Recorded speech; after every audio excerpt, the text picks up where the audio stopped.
Hi, my name is Dave Nord. I'm an account executive at ADDMAN. I've been in the industry for 8.5 years.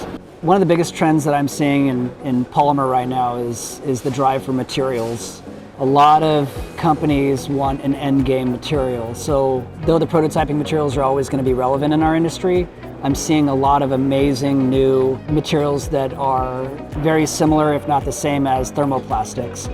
And that's a huge gap to fill in our industry, and I'm seeing more of that. Like right now we're printing ceramic. I didn't think that was anything that we were going to do 8.5 years ago when I got into the industry.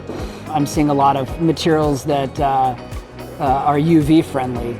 That was one of the challenges for years, is we had these parts that would yellow or they would degrade after time, and now we've got these materials out there that I can build production parts, have the confidence, give the customer confidence, and give them an end game part that they can either do their prototyping in all the way to production in that same material. It's just amazing how quick that's happening right now.